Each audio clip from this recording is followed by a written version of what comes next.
Allah subhanahu wa ta'ala, He says, وَسِيقَ الَّذِينَ اتَّقَوْا رَبَّهُمْ إِلَى الْجَنَّةِ زُمَرًا. And those who had taqwa of Allah subhanahu wa ta'ala will be taken in groups to the gates of Jannah. The distance between two shutters from the gates of Jannah are the distance of 40 years in travel. Massive gates. But as big as these gates are, there will come upon them a day in which it will be so crowded with the believers who will be entering into paradise. We ask Allah to make us amongst them. حَتَّى إِذَا جَاءُوهَا وَفُتِحَتْ أَبْوَابُهَا وَقَالَ لَهُمْ خَزَنَتُهَا سَلَامٌ عَلَيْكُمْ طِبْتُمْ فَادْخُلُوهَا خَالِدِينَ. And when they reach the gates, they will hear the guardians of the gates, the angels saying, Salamun alaykum, peace be upon you. Tibtum, you've succeeded. Fadkhuluha khalidin, so enter to stay in forever. Knowing that Allah has made us amongst those who He has granted His mercy to enter into paradise. وَقَالُوا الْحَمْدُ لِلَّهِ. They praise Allah. الَّذِي صَدَقَنَا وَعْدَهُ, who has fulfilled His promise to us. وَأَوْرَثَنَا الْأَرْضَ نَتَبَوَّأُ مِنَ الْجَنَّةِ حَيْثُ نَشَاءُ. And we will inherit the land of Jannah where we can go wherever we want in it. وَقَالُوا الْحَمْدُ لِلَّهِ الَّذِي أَذْهَبَ عَنَّا الْحَزَنَ إِنَّ رَبَّنَا لَغَفُورٌ شَكُورٌ. They will say, and praise be to Allah who has removed from us al-hazan.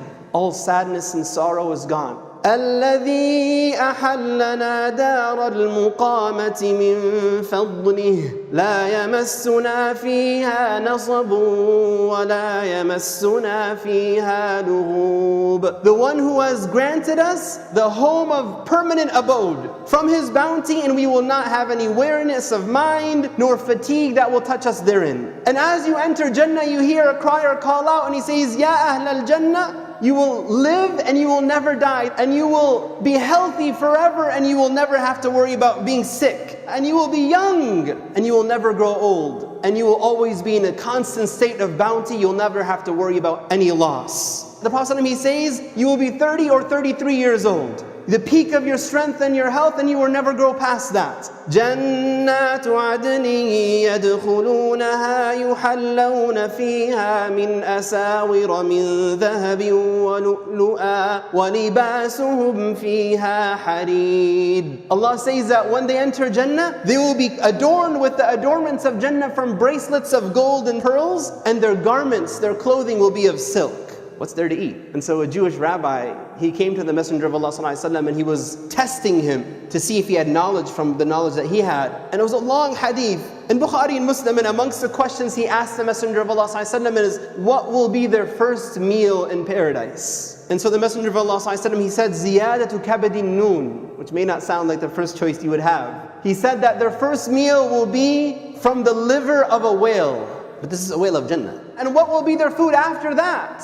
A steer, an ox from Jannah, which used to eat from the vegetation of Jannah, will be slaughtered for them, and they will have its meats. What will be their drink? A drink from Salsabil, a spring in paradise that Allah talks about in the Quran. So you will have been fed with the beautiful food of Jannah and the drinks of Jannah, and then your instincts will guide you to your property. Prophet says, you will be more aware and more familiar with your home in Jannah than you will be when you're home in this world. And the palaces of Jannah are remarkable.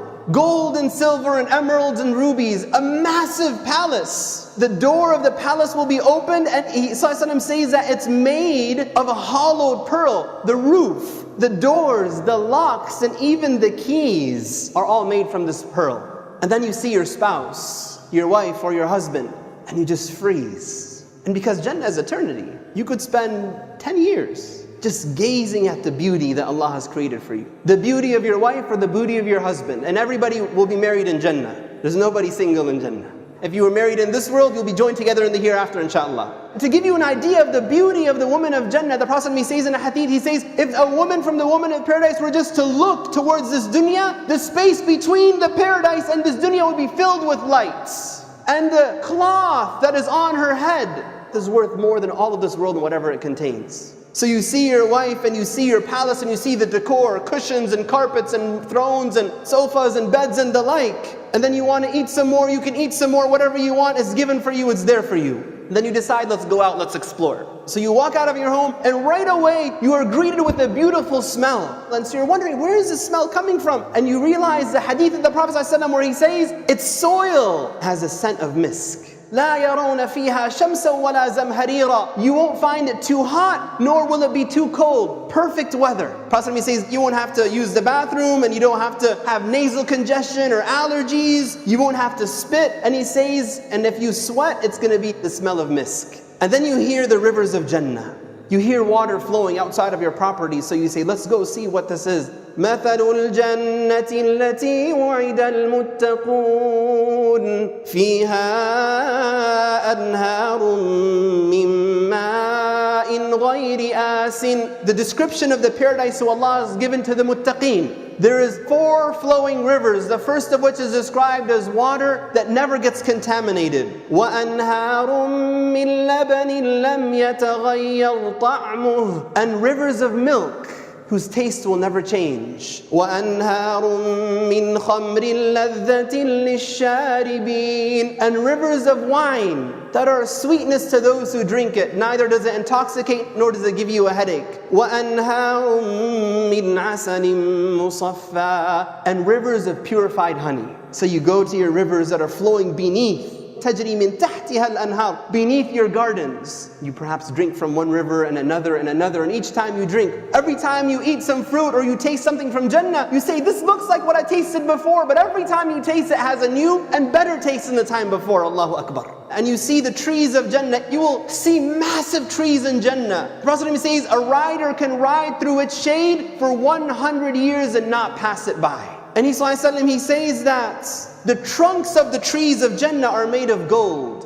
And as you're walking by Jannah and you see the believers and you see your family members, because Allah says those who believe from your family will be joined together with you. Your children, if perhaps they were better than you and you're afraid you won't be with them, or your parents were better than you and you're afraid you won't be with them, if you both make it to Jannah, Allah will raise your whole family together to the one who had the highest level, and you will be with your family in Jannah. So you see your son and you see, mashallah, he's wearing beautiful clothes and you want to have the color he's wearing. So Ibn Abbas, he was asked about the clothes of Jannah, and he says the clothes of Jannah come from the trees of Jannah whose fruits are like pomegranates. When you wish to have a piece of clothing, it will come to you, it will open, and you will find 70 different colors of clothes. You could choose whichever one you want. And then you see something very interesting. You're walking through Jannah, the smells, the sights, the sounds, the believers, and then you see someone flying on a horse. And not only that, the horse is made of rubies, and maybe he waves to you and he says, Assalaamu Alaikum, I'm from the Sahaba of the Messenger of Allah sallallahu alaihi wasallam. Because a man of the Messenger of Allah sallallahu alaihi wasallam, he asks the Messenger of Allah, he says, oh Messenger of Allah, I just love horses. So are there going to be horses in Jannah?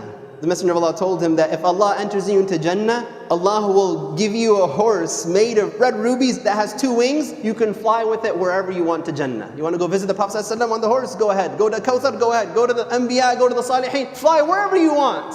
Allah says they will have whatever they want. They will stay there in forever. And everything Allah has mentioned about Jannah, the relationship to the stuff on this dunya is just the name. But when we go there, it will be something completely beyond our imagination. There's something that's above and beyond all of that. The Messenger of Allah ﷺ was talking to Jibreel alayhi salam, and he was telling him about Yawmul Jum'ah, the day of Friday, and how great of a day it is. And then he says that in the Akhirah, we refer to Friday as the day of increase. And so he says, ﷺ, why do you call it the day of increase? So Jibreel alayhi salam tells him, your Lord Allah has taken a valley in Jannah that's more fragrant than white musk. And on the day of Friday, Allah subhanahu wa ta'ala descends from the highest level upon His chair. And then His chair will be surrounded by pulpits of lights. And the prophets of Allah will come and they will sit on these mimbars of lights. And then he says, then the kursi will be surrounded by thrones of gold. And the siddiqoon and the shuhada, the martyrs will come and they will sit upon it. And then he says, all of the people of Jannah will come and they'll sit on the sand dunes of Jannah.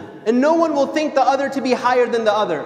And then he says, and at that moment, when the scene has been set and all the people of Jannah are sitting and waiting, Allah subhanahu wa ta'ala will appear and they will look at Allah subhanahu wa ta'ala's face. And He will say, just like when the people of Jannah enter Jannah, they will say, Alhamdulillah alladhi sadaqana wa'dah. Praise be to Allah who fulfilled His promise to us. Allah will look at them and He Himself will tell them, Ana alladhi sadaqtukum wa'di.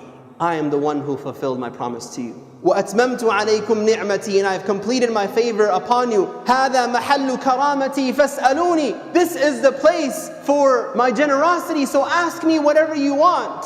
And so they will say, Oh Allah, we ask for your pleasure. And Allah will tell them, my pleasure is what granted you this place in Jannah and allowed you to experience my generosity, so ask me. So everyone from Jannah will ask whatever they want of Allah subhanahu wa ta'ala until everyone is done. And then the hadith says, and at that moment, after everybody has satiated all their desires, secrets will be open to them. مَا لَا عَيْنٌ رَأَتْ وَلَا أُذُنٌ سَمِعَتْ وَلَا خَطَرَ عَلَى قَلْبِ بَشَرٍ. Allah will open for them what no eye has ever seen, and no ear has ever heard, and no mind has ever even fathomed. That's the greatest joy, to see the face of Allah in Jannah. The greatest joy the people of Jannah will have is to see the face of Allah. So I'll end by saying what Allah says in the Quran, لِمِثْلِ هَذَا فَلْيَعْمَلِ الْعَامِلُونَ. For this reward, let those who are going to work start to work. That's our home. Allah has already reserved our place there for us. We just have to work to get it. And we ask Allah the dua that the Messenger of Allah used to ask. Allahumma inna nas'aluka ladhata an-nadhari ila wajhika al-kareem wa shawqa ila liqa'ik. Oh Allah, we ask you for the sweetness of looking upon your face and to the desire, the longing to meet you. Allahumma ameen.